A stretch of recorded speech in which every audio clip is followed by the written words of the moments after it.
Hi, my name's Freddie and I've always been involved with drama from a very young age, school plays, things like that, drama club.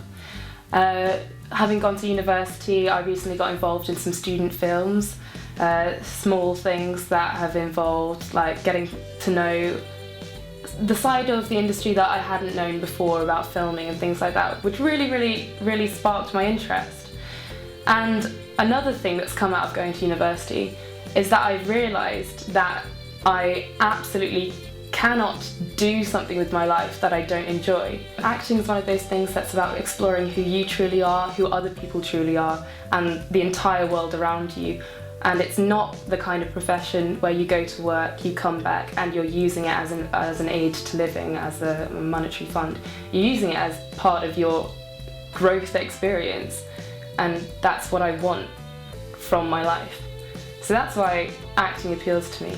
And all the other skills and interests that I have in my life have actually worked out to contribute towards acting.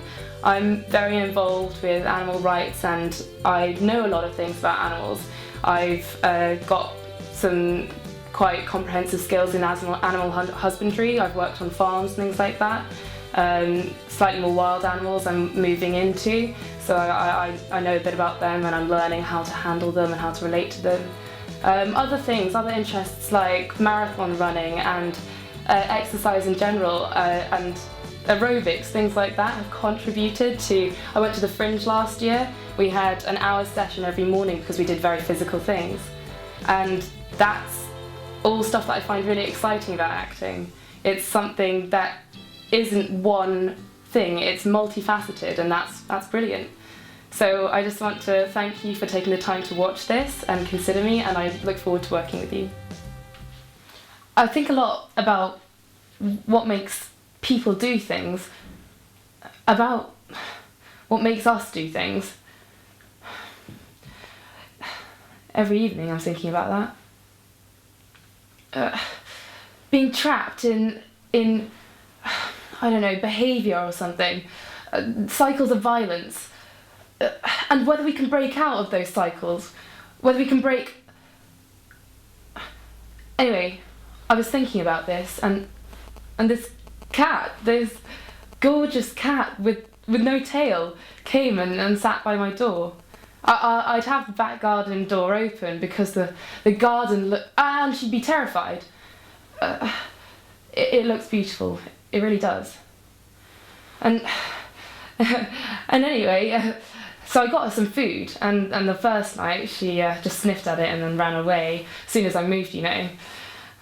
But she came back the next night, and all I was thinking was reactions and responses and patterns and violence, breeding violence. Anyway, she came back. She came a little bit further in, and I was looking at her, and I was looking at her tail thinking, that's been cut off. I don't think it... I think she's a Manx. I don't think they are born with tails, so... But anyway, all I was thinking was about these patterns and whether we can break out of them, whether it's actually possible. The next evening she came a bit further in and she started eating. And from then on she was here every night. She sat on my lap, she followed me around. She was waiting for me on the window ledge when I came home. And every evening we'd sit together and I'd just be thinking, patterns and behaviour, can we actually break out of it? And then this one evening, she just scratched me out of nowhere, out of the blue, you know, cats. This vindictive cat scratch. Look, see? She knew she'd done wrong. Took her 3 days to get back in my lap. I was stroking her and thinking, I just put my hands round her neck and I squeezed.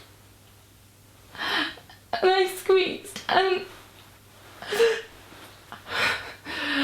I squeezed until neck was about the size of a rope. And I just kept squeezing. And I was sitting there, and this was yesterday, with this dead cat in my lap, and I thought I'd come and see you. And here I am.